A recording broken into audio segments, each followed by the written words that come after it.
one of the reasons that I wanted to circle back for a second session with you is because you have spent a lot of time in your leadership developing in your own growth, but also of investing in new leaders. And you've done that in a lot of ways, your own story, your doctoral dissertation. And so I wanted to invite you to tell us that story of why you have such a passion for helping develop new leaders. Yeah. So it's, you can talk about being vulnerable, right? So my story is that. So we'll go back to about 8 years ago when I kind of started feeling that tug, like, man, I think I might want to move into administration, which if you would have asked me when I became an educator, if that's something that I wanted to do, I would have kind of laughed and shrugged it off and moved on.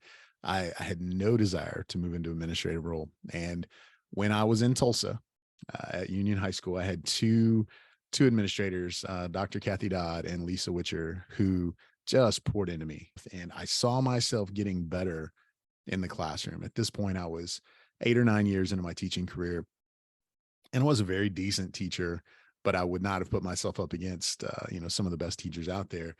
And these two women poured into me, and they started all of a sudden, they're putting me into leadership roles and asking me to present at professional learning sessions and things like that, which nobody had ever asked me about my opinion about literacy strategies or anything like that before. It was always, hey, can you come talk about D-line play? And, can you teach us how to, teach our kids how to throw the discus better? And I was really good at those things, but I had no confidence in my ability to stand in front of a group of teachers and talk about how to implement certain literacy strategies or how to use social media in the classroom and things like that, which things that I was doing, I didn't have that confidence. And anyways, these two women just absolutely poured into me, and I saw myself growing and getting better in the classroom because of it. Right. So when you put yourself out there and you start presenting, you naturally make yourself better in the classroom because you want to make sure you know what you're talking about. But I started growing and I saw them multiplying their leadership through me. And I was going through my master's degree at that point in time. And I started to kind of realize, like, on a daily basis, I touch 120 kids, right? Well, if I could work with 30 teachers who are each touching 120, 180 kids a day, that's some serious multiplying, right? That's some serious multiplication of your leadership. And that was the first time where it kind of occurred to me that that was a viable future for me. So I started doing some of the things that you and I talked about in the last episode, right? I started consuming everything that I could, listening to the Principal Matters podcast, reading Principal Matters book. And I got to a place where I felt really confident that that was the direction I wanted to go.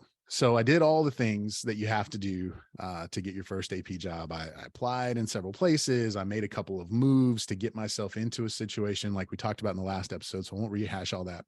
And I finally got my first job working for that principal who turned me down 2 years ago to be a coach for her.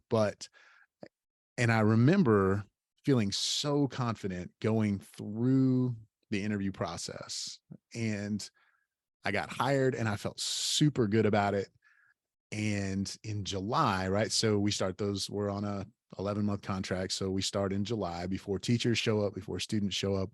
And I remember my first day was July 17th. I don't know why I remember that date, but I remember the date. And it was a Monday. And I was so excited about it. And I remember laying in bed the night of the 16th, and I did not sleep 1 minute all night long. And it wasn't because I was excited about the job. It was because I laid there all night trying to figure out, what am I supposed to do when I show up at the office tomorrow? There were no teachers, there were no students. And I thought I was just going to walk in to my office, and I had no idea what to do. And it freaked me out because I had been preparing and studying leadership and all of those things. But the actual day-to-day, like what we talked about in the last episode, and the day-to-day execution of the role, I had no idea what I was supposed to do. So I just laid there in bed all night, like trying to figure it out. And I never came up with an answer. And thankfully, I sat down that day. I got there, and my principal called a meeting of the whole whole administrative staff.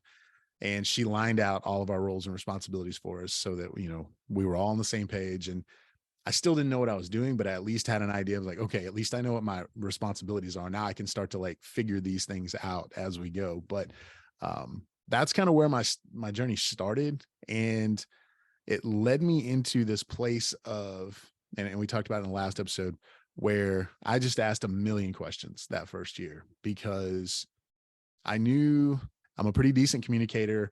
I'm pretty decent at bringing people together and moving people in a direction, but it was that day to day. How do I handle this thing? Oh, this kid did this thing. I have no idea what to respond or how to respond. I don't know the legalities around all of the discipline things and attendance. And so I just wore the carpet out between my desk and my principal's desk every day, asking questions. And I kept asking, or I asked our associate principal that year, like, am I just an idiot? Like, do I not know what's going on? And she said, no, no, everybody goes through this their first year. And that kind of got me thinking, the state of Texas says I'm certified and qualified. Lamar University says I have a degree in school leadership. You know, all signs point to me being able to do this job, except actually sitting in the role and doing the job. Why don't I know how to do this? And it just got me started thinking at that point of, there's got to be a better way. We can't ask people to step into this first role and have no idea what they're doing, because we're effectively wasting a year of our career just trying to figure out how to make it work. And then everything's better because you've gone through most of the things at least one time in that first year.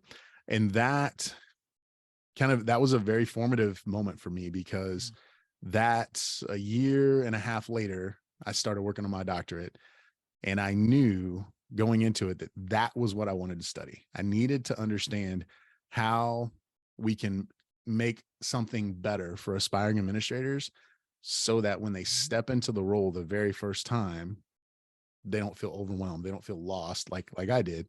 Yeah.